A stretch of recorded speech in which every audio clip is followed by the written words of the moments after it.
कुंडरी में ब्रेकिंग न्यूज़ों ते पहुंचा तो कुंडरी वेझो ॻोठ अब्दुल हक हिंगोरजो में माल जे वाड़े के बाह लगी वही है, जिन नतीजे में 11 बकरियों सड़ी मरी वयूं आहिनि।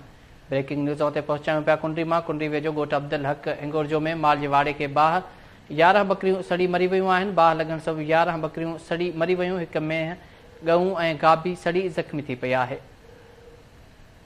ब्रेकिंग न्यूज़ों ते पहुंचायूं पिया कुंडरी वेझो ॻोठ अब्दुल हक हिंगोरजो में माल जे वाड़े के बाह लगण सबबि 11 बकरियों सड़ी मरी वयूं आहिनि। बाह लगण सबबि 11 बकरियों सड़ी मरी वयूं आहिनि। हिक में गऊं ऐं गाबी सड़ी ज़ख़्मी थी पई आहे।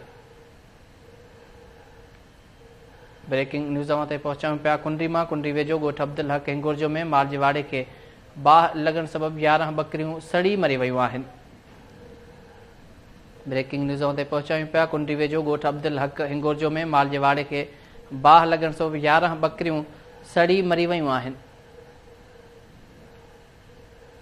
बाह लगण सबबि 11 बकरियों सड़ी मरी वयूं, जॾहिं त हिक में गऊं ऐं हिक गाबी सड़ी ज़ख़्मी थी पई आहे। इन जा वधीक तफ़सील मालूम कंदासीं कुंडरी मां KTN न्यूज़ जे रिपोर्टर मजीद मेमन खां। जी मजीद, अपडेट कजो।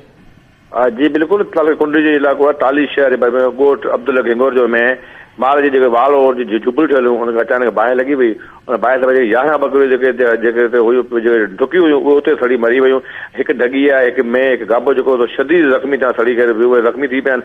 उनजी हालत ख़राब ॿुधाई वञे पई। पोइ रमेश कोहली, अमरो कोहली, कुझु हफ़्तो खनि कुंडरी मां जेको मज़दूरी लाइ टाली वेलो आहे उते वञी माल जो वारो ठाहे झुबल ठाहे कखा हुयूं, उनखे अचानक बाहि लगी वई। कुझु मुताज़रनि जो चवण था असां 5 ॾींहं मज़दूरी ते वेलो हुआसीं त पुटु बाहि लगी वई। ॿियो नुक़सानु जान कोन थियो आहे। ढगियूं वग़ैरह आहिनि उहे मुयूं बकरियूं मुयूं, जेके मेह वग़ैरह जाम सड़ी ज़ख़्मी थी आहे। उनजो नुक़सानु जो तक़रीबन 7 खां 8 लख ॿुधाए वञे पियो। हुन चयो असां ग़रीब माण्हू पहुरियो, असांजी मदद कई वञे। असां ग़रीब असांजे वार कई वञे, असांखे कंहिं मदद न कई आहे। असांजो सभु जो पूंजी हुआ सड़ी ख़त्म थी वई आहे। जी अब्दुल मजीद मेमन तफ़सील ॾियण लाइ जी वरी महिरबानी।